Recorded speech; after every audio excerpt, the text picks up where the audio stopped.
Welcome back. This is a cool one for me because when I started this podcast, I put a list of people that I wanted to speak to, and Matt Srama, you're one of them, and I got Oh, you man. on, so it's cool. So thank you for coming on. Nah, man, I appreciate that, and mate, it would have been a pretty short list if I was at the top. No, I appreciate it. It's a bit of backstory. 65 Titans games. So obviously cracked into the NRL. Then I think from my research, about 9 surgeries all up, and then a knee injury forced you into retirement.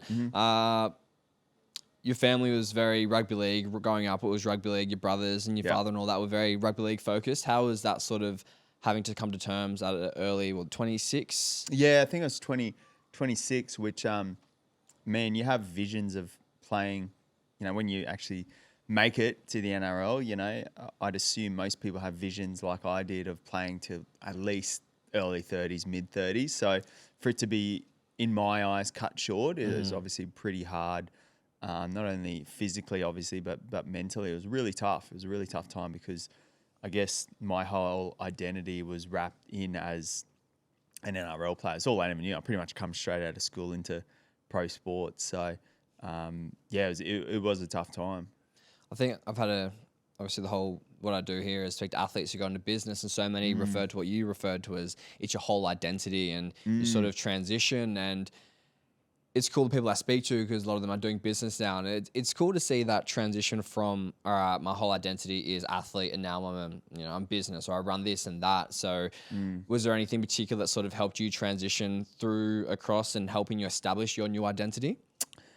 Mate, I think I always give this advice to anyone coming through sport and coming through the ranks is, look, you hear it all the time, like have a plan B, but I think it's exploring what else you're interested in. And why I say that is I think more than ever, especially in the world of accessibility to, using content, business, you can start a business just like that now.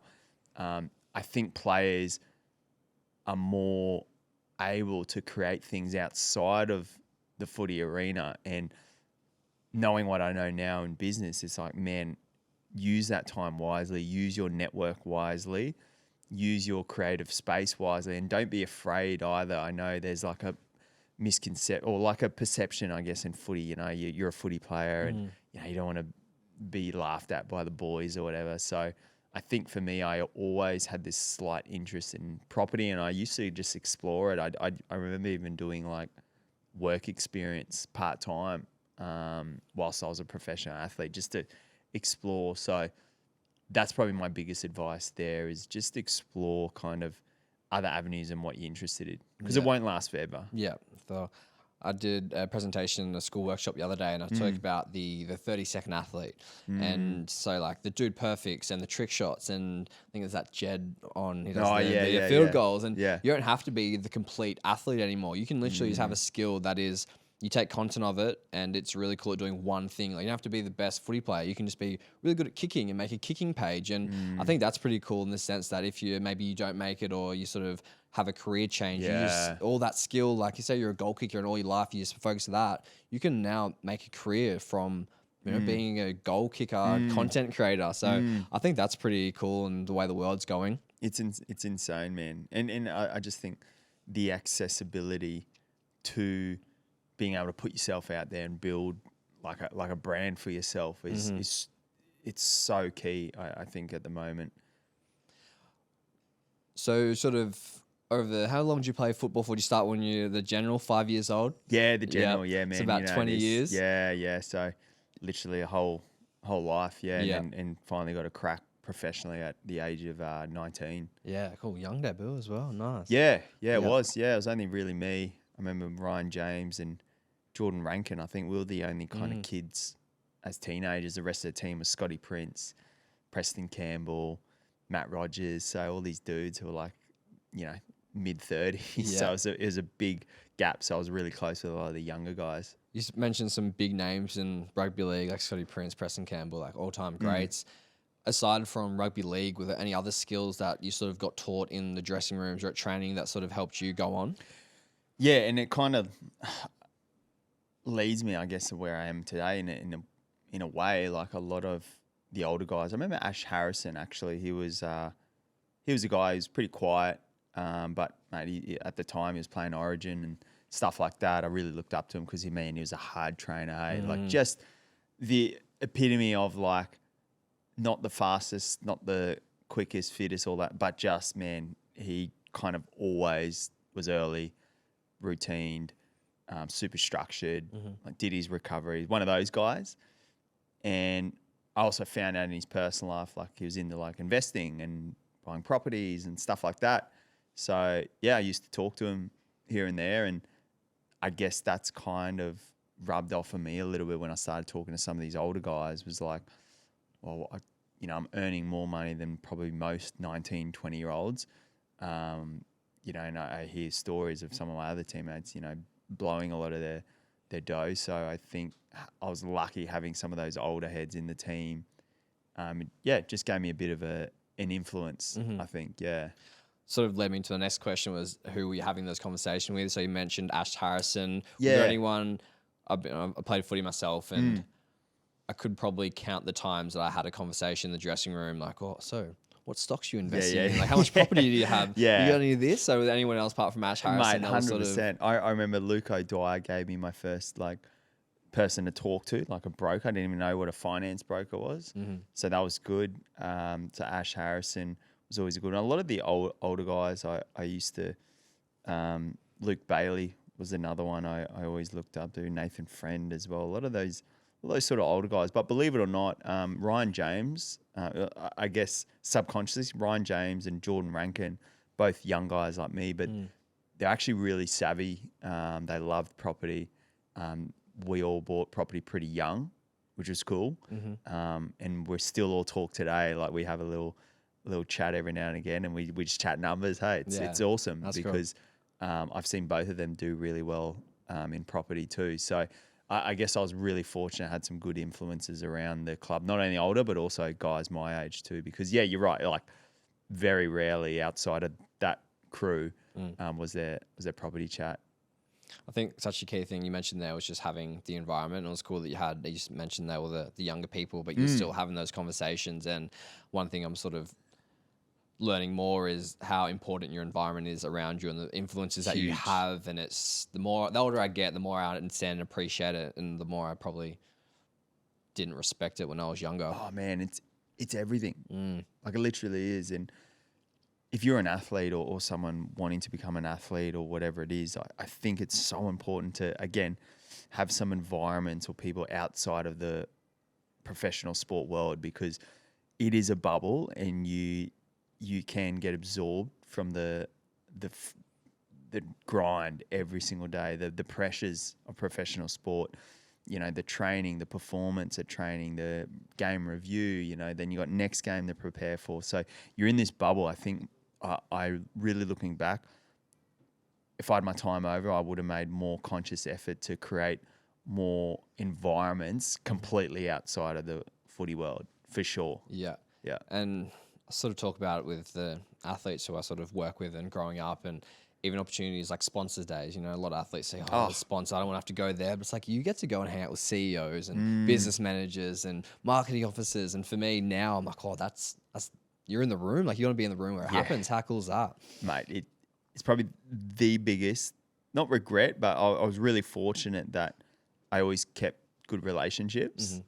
And I've actually lent on a lot of them post-career. But if I knew what I knew now, and we had some of these promos that we were able to get in some of these doors and the people you meet, man, I'd be taking people out for coffees and just building that rapport and relationship. Yeah. Even like social media. Like you want to do a collab post, you got some sponsors from the Titans coming in, and it's like, I'll do a collab post for you. One, you get their audience, and two, like it's just going to grow your brand. It's insane. Like the leverage on the personal brand at the moment for an athlete is insane. Like, and not so much even for while they're playing. It's more like when the time comes, which it will, sport's not there anymore, they can still leverage into all sorts of things. Like, it's crazy. I talk about it as a bit of a superpower. Honestly, you're an athlete and you don't understand the audience that you have.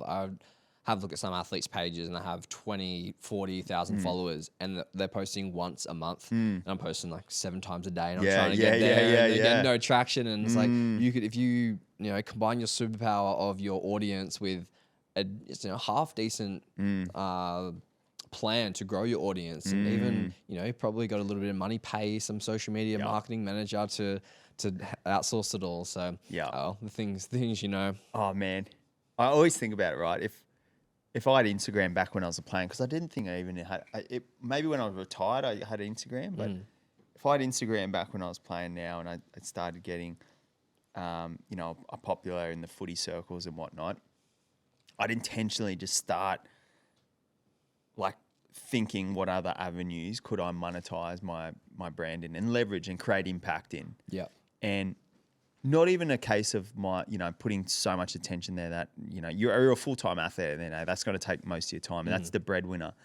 But I would literally, by the time, if you had say a 10-year career, if you just intentionally for 10 years kind of built a community, a solid community, man, when the time comes when you're cut from the NRL, you can do whatever you want with that audience. You can monetize it. You can, you know what I mean? It's just like, man, you could have built something so trustworthy, built your brand, established whatever it is, subtly drip feeding. When you knew retirement was coming, man, it would have been like a 1-year hype of just like, I'm about to drop something. Soon as I'm retired, cut off the NRL. Yeah.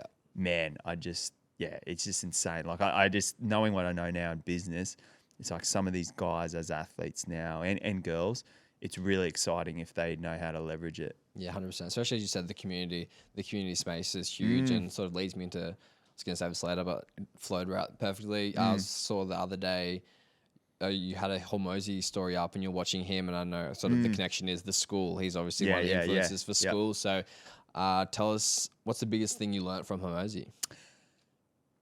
One thing I love around Hormozy, I do love his stuff. If anyone doesn't know Alex Hormozy, he's just, I feel, one of the goats in business and that space. But one thing I love around his stuff is, and one of my biggest learnings is, you can't outmarket a poor product. Like he's so big on making sure the product's good. Like he tells it blunt as well. He's like, he's worked with so many companies and they're like, look at our copy, our ads, and like we need to turn up the ad spend because we're getting more churn and stuff like that. But sometimes it's spending that amount of time just on the product. Like sometimes the product's just not good enough. Yeah. And it's not hitting the right product market fit. So that's always been stuck with me always. And I'm always thinking, how can the product just be better? Just because I use this analogy all the time, like marketing and the sales funnel are key, but if your product is poor, you're essentially just getting more like people into the funnel, but then they're not staying. Whereas the other way around, if you had a good product, I always see like marketing and building your brand can be the fuel to the fire. So if you've already got a little burn with a good product, the marketing side will just put fuel on it. But if you do it the other way around, where you're spending so much on marketing, but your product's poor, you're just throwing money down the drain, in my opinion. So that's probably the biggest thing I learned from Hormozy. That's cool. I had spoken before, like Lewis Huckstep on yesterday, and we spoke about Hormozy. Sort of organically came up, and I had planned it for today, and so I got into it. He said the exact same message. It was like, his thing was the same thing. It was, if your product's shit, then it doesn't matter what your marketing spend is. You're just wasting money on marketing. I think the way he referred to it, even if you can get like 1% people to stay, so it's like, all right, we have 10, then 10 of those refer, then sweet. Then you have 11, then 11, then so that compound interest of having referrals, and you obviously do any marketing spend, but if your product's that good, people are going to go and they're going to tell other people and they're going to refer, they're going to grow other ways. So that was interesting. That was the key takeaway from it. That's always cool. Stuck with me. Yeah, and like we're really fortunate. Like most of our business is purely organic. So I've always thought I want to get it super strong organic, which have been going for a few years now, and then now we're dabbling more into brand and marketing, and so I'm slowly turning the heat on and putting a little bit of fuel now because I think it can crank. But yeah, that's probably the biggest thing I've learned there. The product, you can't outmarket a poor product. Yeah, that's good. I like that. Speaking of your business, for anyone who don't know, the Srama Group buyers agency, buyers agency. Yeah, cool. So tell us a bit, for anyone who doesn't know what a buyer's agent is, give us a little bit of a rundown of what it is. Yeah, essentially the easiest way I put it, unlike a real estate agent who works for the seller, we're on the opposite spectrum where we work exclusively for the buyer. So we're paid by buyers to find them properties, and then we do everything for them. Yeah. In a nutshell. So I read that when you first finished, you did a bit of real estate. You went Yes. down that path Yep. and got a feel for it, but it just wasn't for you. So you jumped over to the buyer's agency. What was sort of the key factor for you to jumping over the other side? Yeah, I think it was just, I found it a little bit odd sometimes. Like, again, I'm coming from professional sport, really resume's empty. So I didn't really know much in the workspace. I just jumped straight into real estate sales, and I found it unique that I couldn't put my finger on it, whereas like the seller had representation, like a professional representative supporting them. But then the buyer was sort of on their own. I always found that a bit weird. So when you go to court, right, like you have a defendant prosecutor, like they're represented by lawyers and professionals. You know, if you had a lawyer against an everyday Joe, like they're going to eat them up for breakfast. And 100%. just some of the pain points I heard from friends and family when they were looking at property was that it was really hard to navigate with a real estate agent kind of thing. So it was just around leveling out that playing field, I felt, and just giving more support to buyers, and looking at the model over in the US, Sydney and Melbourne, they're a lot more prevalent. I just seen huge gap in the market here on the coast. There was no one really doing it. That was going to be my next sort of question. I don't have one property, bought, sold it, but growing up, I never heard of a buyer's agent, and always hear real estate agents. Is it a new job, or is it just sort of there wasn't on the coast, or what? Tell us. No, they've been around for over a decade. Okay. As far as I'm aware. The one thing I noticed though was it's now cool to be a buyer's agent. That's probably the biggest thing. Like there's heaps now, and everyone, I get hit up all the time, like, you know, how cool, or hey, I want to become a buyer's agent. Like it's become a really cool thing. Whereas, 10 years ago, no one knew. Yeah. So yeah, it has been around, but again, I think the three biggest things I'm noticing in life that people want more of is they want more time, they want less stress, and they want to make more money. And so it's kind of like those three things are really solving a problem for buyers out there. And that's why I'm noticing that when people actually know what a buyer's agent does, you're hitting all three. You're saving stress, you're saving time, and you're saving money. And I've noticed in business, if you can help someone save those three things, it's a good start. You talk about homogeneity and the perfect product, and there's a key criteria for a perfect product. Hit all of them. When you finished playing sport, we spoke before, and you did a bit of high performance coaching with the Titans directly. Yeah, it was. I finished sport, jumped into real estate sales, and then when I knew I was going to be starting up the buyer's agency business, I sort of just took like a year. I really wanted to have some time to kind of just find myself a bit, because obviously retiring from sport, I just went straight into the work, and I haven't really experienced much. So it was one of the best jobs I had for various reasons. And I was a coach at the Gold Coast Titans, running all the junior academies. And it really gave me a sense of like, wow, I'm learning so many skills. It sounds like I was upskilling my professional, like I was talking in front of crowds with families and stuff. So I was doing a lot of recruitment and managing the sessions. So I had to manage time and people, which is my first ever time doing that. Yeah. And then probably the biggest one is coaching and leading, because you have these kids from like age 13 to 14, 15, and you're really trying to get the best out of them. So it takes a certain type of demeanor and language to be able to talk to people and get the best out of them. And it's crazy. I reflect back that job probably gave me so many core skills needed for business. Even though at the time I didn't know it, but now looking back, it was a really, really good, fulfilling job that I enjoyed. But again, it was one of those things in life where it was easy, loved it.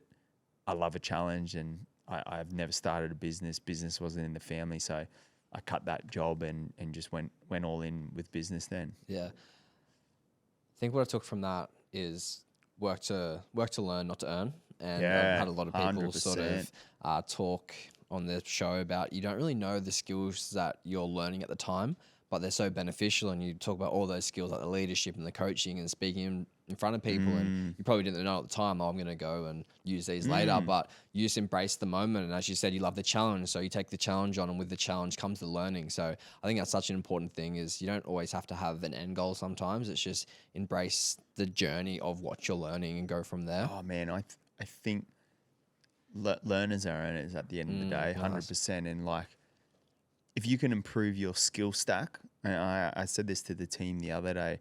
I went to Stephen Bartlett live the other week. Oh yeah, tell us about that. He was epic. And one thing I learned from Stephen Bartlett, sitting down and watching him and analysing his talk, he used an analogy called your skill stack, like kind of stacking some of your core skills together.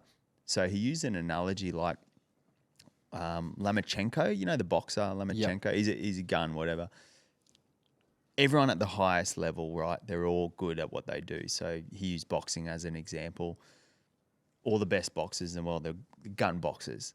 But if you can somehow stack on another unique skill, that could be the difference in becoming that little bit better. So when they looked at like all these top performers in different areas, what they noticed was they all had a strong skill stack.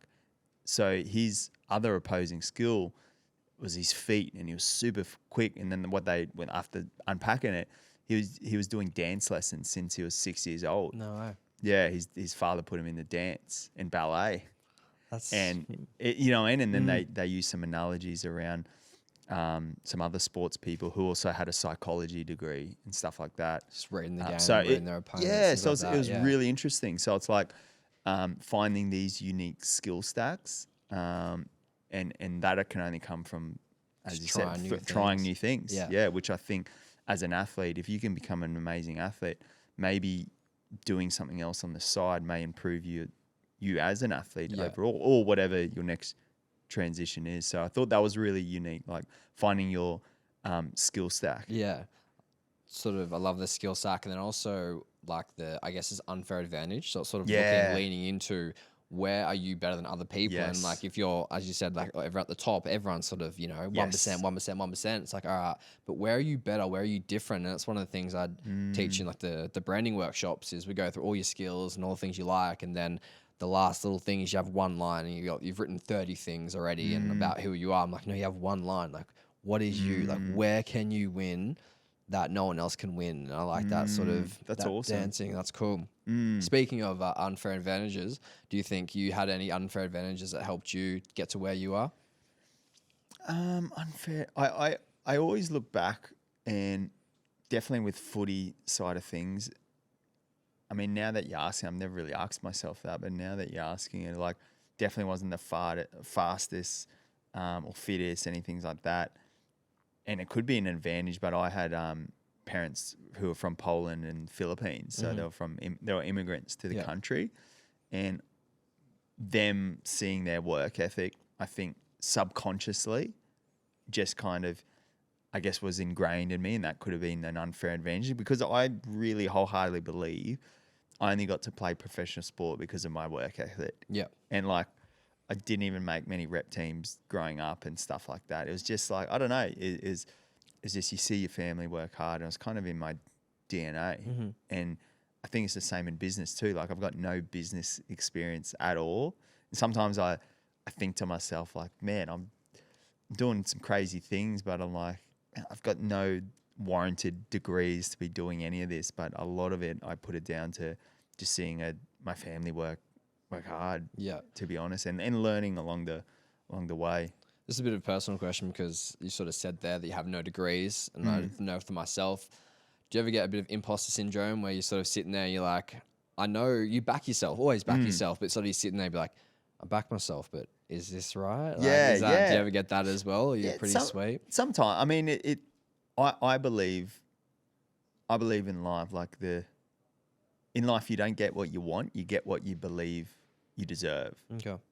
So I really think like I deserve everything I've got too, and I wholeheartedly I back myself, and I have full belief. And I say this to a lot of people. Sometimes 95% of it is just belief in self. And we had this coach at the Titans once, and he gave me a good framework called inner arrogance. You gotta have more inner arrogance. Mm-hmm. And arrogance is, stepping over someone else and to put yourself higher. But inner arrogance is you don't need to step on anyone else. You need to know in your own being and self that you're the man, like you are the best. And you don't need to let the world know, but you need to let you know. Mm-hmm. So part of me always thinks I've always had that during my teenage years, and now in business as well, I use that mental framework because it just allows me to, no matter what degrees or things like that, it doesn't really matter because it's like I truly believe I deserve it. Yeah. And I believe I can sort of do it. And just studying some of the best in the world in all different fields, a lot of them, it's just like they've got no reason to be where they are. It's just they've worked hard and they belief. Yeah. I think Belief is everything. Simon Beard, Coach Kings, he says something similar, and he just sort of says when he's, has Chris Brown and Drake in the store, he sort of rocks up and he's like, he tells himself, he's like, Simon, you're the fucking man. Yeah, He's yeah. like, no one else can do this job. Like, you are him. And he Yeah. sort of psychs himself up, and I just like similar. I have a little just journaling each night. Yeah, and I have yeah. a little thing. I'm like, you are him. Like, go and show Yeah. everyone. And it's good to have that. I hadn't heard it that phrase that way, that in arrogance, but it is definitely, I think for success, like you're not going to get successful if you're sort of like, oh, I think this is right. And like not really double guessing yourself. Man, I seen it big time in professional sport. Like, it was a really key common denominator with all the best players I played with. Because from the outside looking in, they seem like humble people. But man, I've seen a lot. They know they're the best. They're not afraid to produce it out on the skill field. Like when we're on the training paddock as well. Like you can just, the way they move and act, they know they're the best. Yeah. But they don't have to say it in front of heaps of people, And some athletes do, which is, again, everyone's different. But I'm telling you that the people you're looking up to and you're like, oh, they seem humble. Like, man, they know within self that they're the best. Yeah. I like that. 100%. You sort of spoke about before having different mentors. That you referenced one mentor in particular. I talked about that in arrogance. Yeah. Is there any particular mentors you've had over your life? I'm sure you've had heaps and heaps of lessons, but are there any lessons that have stuck with you from people you've sort of looked up to, and mentors, and they've taught you one thing that's just like stuck right now? And I'm saying this, you're like, oh yeah, there's probably a few. Is there anything that stick out? Yeah, I guess in business was an interesting one. I can probably talk on that because I had no like experience in business. I mean, first thing with mentors is you don't always have to meet your mentors. Okay. That's probably number one. My perception changed on that. I listen to a lot of podcasts and books and stuff like that, and I consider some people mentors in that space, even though I've never met them. Yeah. But I remember one mentor in the business world just changed my framework around business generally, like as a whole. And he said, your frame, if you're in client services, like you're working with clients, it should be more around you're interviewing them, they're not interviewing you. Just as an overall frame. And why I like that was it just changed the way I noticed a real tick up in the business when I started using that frame. And all it is like knowing your worth. And I don't know, people get the frame when they know you're confident in self and like, hold on, I'm the one who can solve your problem. Because when you're starting out in business, you just, you'll work with everyone and everything. But I don't know, that frame has always stuck with me, just kind of the frame of you should be interviewing them, they're not interviewing you. I found that a good one. And then I guess in sport, probably some key mentors there. Like I played hooker, and Nathan Friend was someone I always looked up to. And the reason was, I call it the ultimate professional. Like I loved seeing ultimate professionals. These dudes who were not that special, but they had a really long career. And I used to just watch them and see what they did. And it sounds boring, but they do all the little things when no one's watching. Yeah.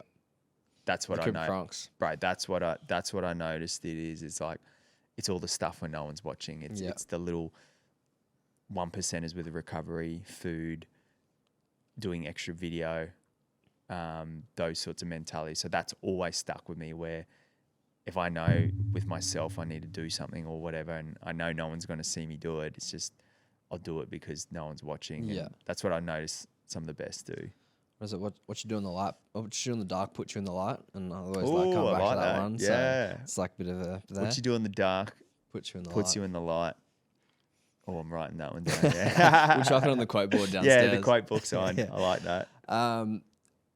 Sort of keeping on the mentor sort of train. Have you, or I guess idols, role models type thought?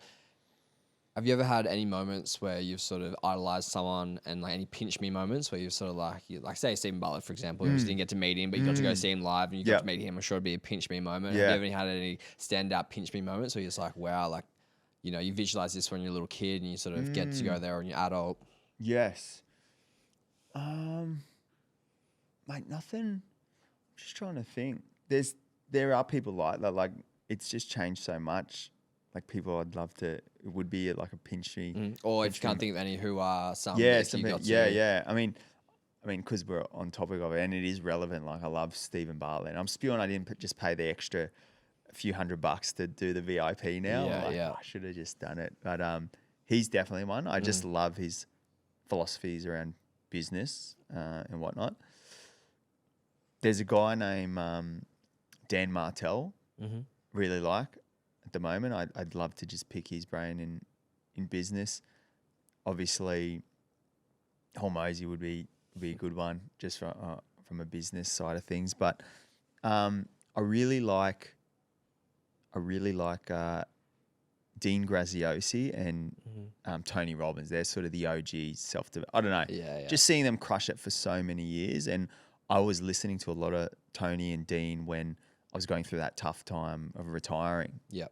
So that actually really helped some of their just mental frameworks to get through that period. So they're kind of people I've always kind of idolized as a father. I've never really, when I was a kid, I never really looked up to sports people. I don't know. I'm not sure why. There was lots I respected.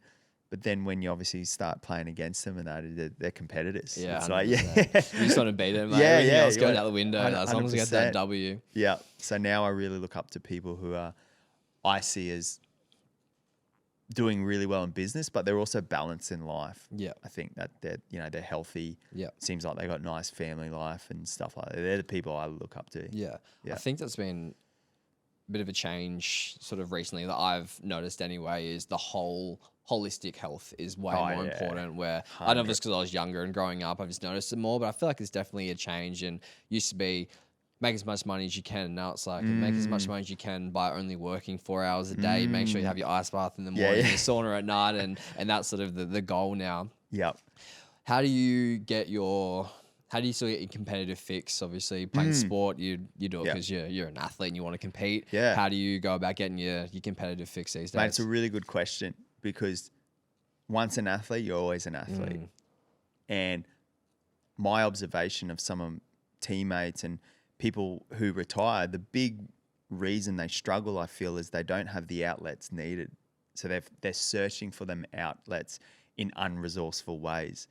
And we can fill needs resourcefully or unresourcefully.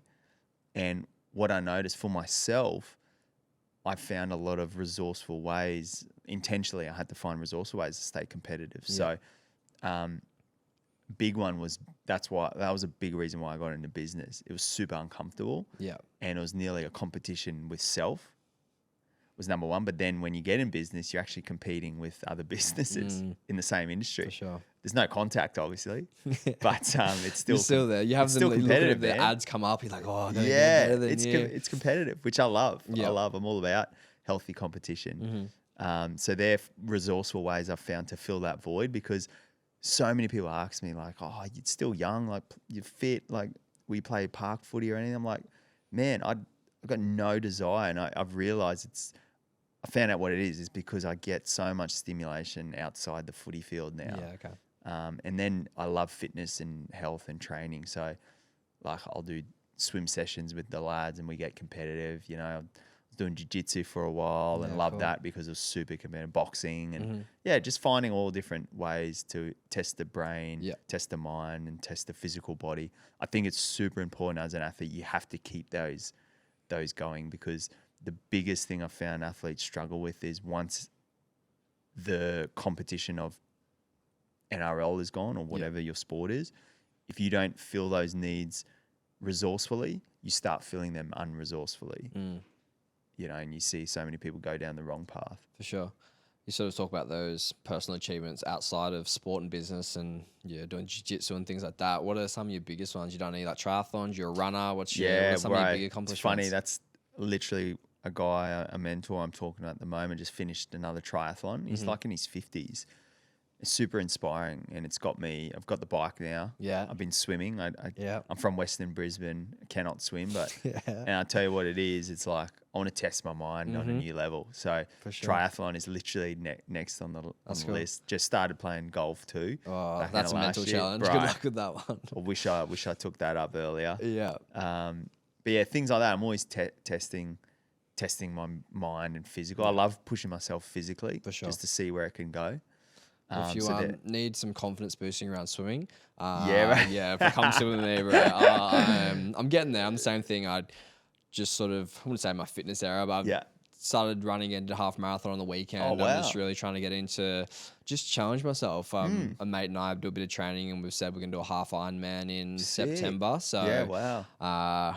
Oh man, we'll have dreading to, this soon. let's get amongst it. Yeah, man. 100%. Be cool. Yeah. I definitely struggle in the pool for sure.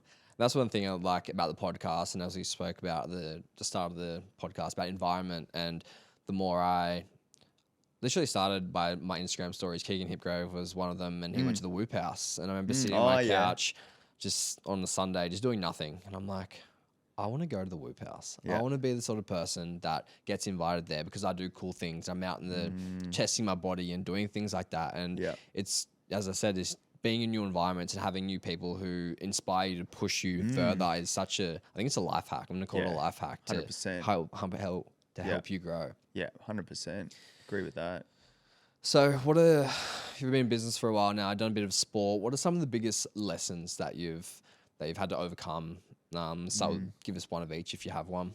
In sport and business? Yeah, one of each. So what are some of, even like a mindset shift that you've had to overcome that sort of helped you level up? Yeah. I'd say in sport, probably my biggest tip I can give there is spend relentless amount of time training your mind. And what I mean by that is it was one of those ones where it nearly felt too late and kind of to go back. I had my best years my final year. I was on track. I felt for my best year ever because I spent a lot of time training my mind.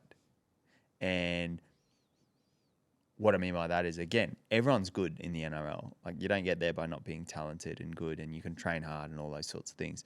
I think the difference is the ones who can train their mind, because it is such a relentless emotional roller coaster, and the ability to pick yourself up, be resilient, and keep your mind balanced to make the right play at the right time, I think is everything. So if I had my time over in sport, and probably my biggest tip for sport, if I was to go into pro sport or if I was to do a triathlon, it's like, man, I tap into the mind muscle. Yeah. Do you have any sort of specific activities or recommendations to do that? 100%. I mean, everyone's heard of mindfulness training, like meditation. So I've been meditating since I retired, pretty much.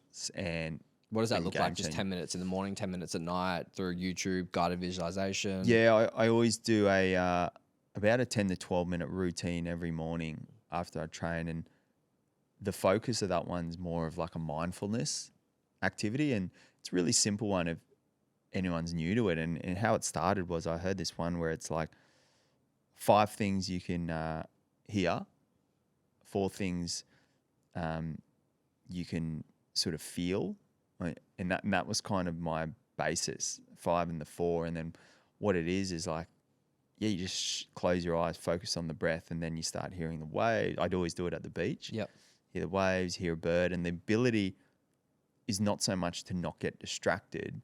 It's like, can you just regain focus once you get distracted? Yeah. And people put so much pressure on themselves to, like, all right, for instance, every morning, I can hear the waves crashing, but then you can hear the car in the background. It's okay that your mind goes there, but can you bring your attention back to the waves? And I found that really helpful, because in sport, your mind will go somewhere in a split second. You've got to bring it back to focus. Golf is a key Golf's one. a big one, yeah. Wow. 100%. But same as business, right? So that's why I use it every day for business now. I need to get in the right state because I could be in flow state and then you receive an email or phone call that's just going to set you in a whole nother dimension, right? Yeah. And the ability to get back and regain focus, I think, has been key. So yeah, definitely meditation. And then it just helps. I don't know. It just helps with everything. I've noticed everything. Yeah. Conversations with people, being in the ice bath's easier because you're not as fight or flight mode. You're in a more relaxed state. So that'd be that for sport. And then for business, probably the biggest thing I've learned in business is that the habits you create are outside of the business arena equal your success in the business arena. Okay. I just time and time again, all the highest performers I've met and learnt off in business, they're all very healthy people. Yeah. And they put key habits. What are some key habits that you would sort of recommend, like being creative, being exercise, movement, sunlight? Yeah. So there's a really good book I remember reading when I got into business, and it's really served me. It's called The Miracle Morning. Okay. And it just basically highlights your setting up your morning for success, basically. So I've been intentional with my morning routine literally since 2013, 2014 kind of thing. So I've been super intentional with it. Even if I go overseas anywhere, I'll always set this morning routine. Yeah. Just after what I've been learning. If you can set that, it sets you up for the day. And out of that book, it gives you a savers routine. So SAVERS.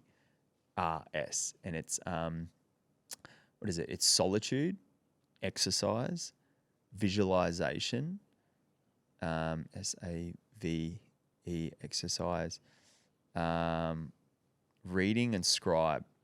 Not what the other E, but you get the idea. It's all the stuff we all kind of Things you know, but you just don't do. Sorry, solitude, affirmation. Yeah, okay. Sorry, it's SA. Affirmation, visualization, exercise, reading, and scribing, like journaling. And it's kind of like packaging all up into whatever time you have allocated in the morning. And you've heard of like the 5 a.m. Club, Robin Sharma, he's got his stuff.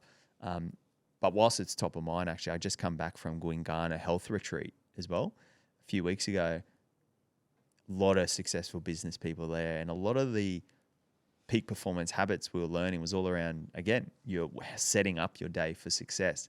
And a big one was, again, all the stuff like exercise and all that. But a big one was breath work and also illuminating. So direct sunlight.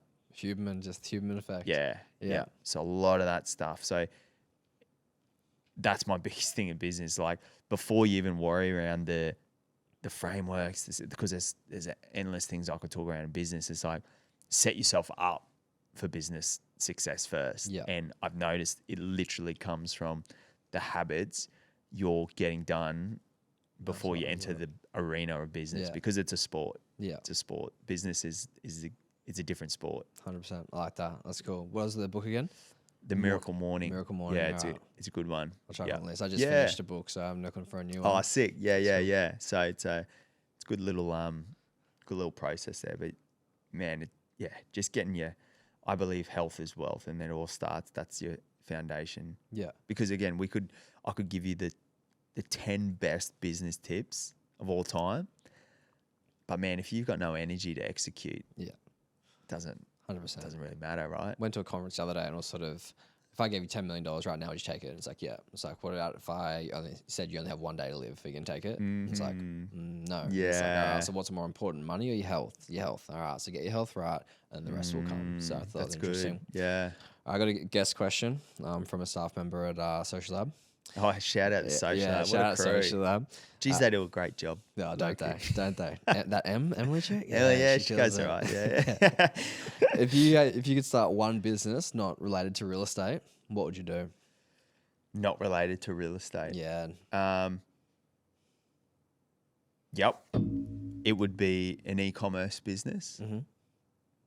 An e-commerce / coaching business, right? And I love business, so man, this was an easy one to answer because I got 50 in my back pocket ready to go. I might start a podcast, just me. You listen to My First Million? No. No, oh, it's just two dudes and they just bounce Just off. talking. Because Oh, it's really? so much fun. Oh, It's really sick. good. I'd love to recommend. hear that. Yeah, it's good. I've had this journaling routine. I can share a little bit, but I've shared it with a few select people, and they're just like, "This is sick. Like, this is life changing." And what it is like I got this book, and I structure it in a way where it plans out the year and into your quarters, stuff like that. And yeah, there's a few frameworks in it that I think are game changing and stuff like that. So if you're someone who likes, mindset and, intention on where your year wants to go, be intentional about it. And then you're breaking it up in the quarters and days, weeks, things like that. And I've got some other things in it. That would be it.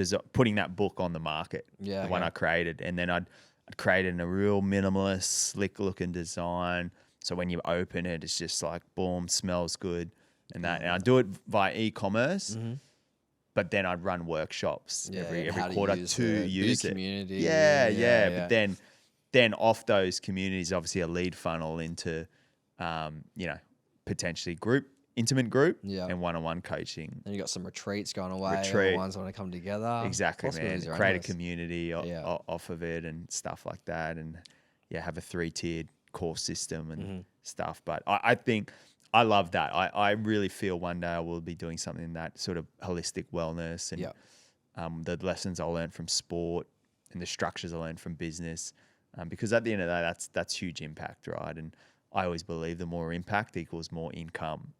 People focus so much on the income side that I think it's the other way around. You focus on the impact, the more people you can help in the world, the income's a byproduct of the impact you make. I like that. So that would be that'd be my little I like it. little I always say to my fiance, I want similar, not really, but a little bit. I struggle to find a planner because I'm a bit of an early riser. I'm usually up at like 4 o'clock. And like you're morning routine, I'm very similar. Have a bit of a structure. And I can never find a daily planner that starts at 4. All of mine start like 8 o'clock. I'm like writing little things before trying to squeeze it on. I'm like, all right, well, 4, and then getting down to like 6, and it's like opens up, and I'm like, I need more room. So I literally joked a few weeks ago. I was like, I'm gonna start my own planner. I'm sick of all these other ones. They're no good. Oh mate, we'll have to collab. Yeah. And just a random one, because someone mentioned me this the other day, and I was like, yeah, I've always thought that like a men's skincare, right? There's heaps of men's skincare, but it'd just be around the branding I attach to it. Because everyone always comments on my skin and all that. And like, those are only other guest questions. What's your skincare routine? But the branding would be more around the high performance male. And it's just like, I don't know. I used to get teased in the locker rooms from all my teammates. Yeah. I was always about my skincare and I didn't care. Yeah. But man, they used to pay me out. I just think times are changing. No, you wait till you like they're like 40 years old. You're looking at this, looking fresh as, and they're just like wrinkles everywhere. You just got to tap into that market. I think like I think it's definitely opening up. Like Reece Walsh, for example, with the painted nails, and like a lot more males. Like you can be a little bit more and care about your skincare these days without it sort of being a bit of a joke. I've just noticed again that the high performance male, like love the high performance man, they look good, they're healthy, 100%. They look after their skin, they moisturize, man. Yeah. So it's kind of like going super niche in that just males, just certain age demographic, and those. Especially when you know that marketing, as you said, around high performance. Marketing, like this is the high performance face moisturizer that starts your day. Do a little influencer campaign with certain athletes and certain people. Like I just started this. You don't know yet, but we're starting our own podcast just around business ideas. So I'll send you a link. Get for me that on one. that. Yeah. Sick. Last question before you go. What would you put on a billboard? What do you want to tell the whole world? What are you going to chuck on a billboard? Chuck on a billboard. I've got this little quote book, so my head's running a million miles. There's so many good ones. I'll just say the first thing that comes to my mind, because it relates to, I guess, our chat today, that life will always open up doors. It's our job to walk through them, and life will close the ones we're not meant to continue to walk through. And I always thought that with where my journey's gone, there's always doors open. You walk through them. Who knows when it's going to close? On that, just want a quick thing. How do you know when the right doors to go through? Do you struggle with that? Do you have a lot of opportunities now? I'm assuming you would. Yeah. You have a lot of opportunities now. Even Yep. like something like this podcast, it's like you probably get asked a few, and it's like, well, what ones do I go on? What opportunities do I take? Do you sort of struggle? How do you sort of go through that process? The key there, I feel, is not putting too much emphasis on the right door. Yeah. Okay. And what I feel, firstly, it's got to align with values and knowing what, things are. You're right, like opportunities come the more success you have in life, but that's where if it aligns with your values, 100%. Like, if it doesn't, then say no. But what I think is some people are afraid to choose the wrong door and nothing happens.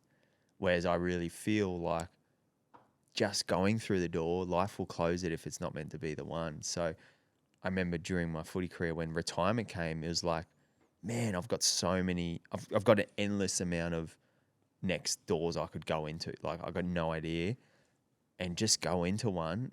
And now looking backwards, each door I went into ended up closing, but they actually led me to the next one. That job led me to this job, that job, bang, bang, bang. Yeah.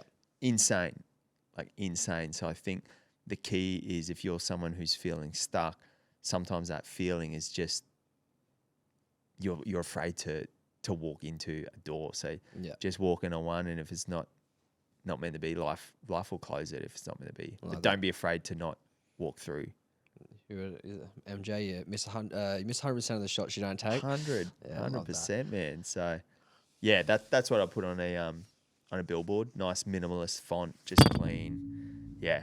I'll design one up for you, chuck it on. This is a billboard. Yeah, Actually, might do that end of the year. Might make a billboard of every person's I've had that's on sick. there. I like Yeah, that. yeah. Where can people find you? Man, just I'm pretty active on actually not as active anymore, but I'm still on socials and stuff like that. Just Matt_Srama. The company's called the Srama Group. Check us out, and hopefully added some value and created a little bit of impact, man.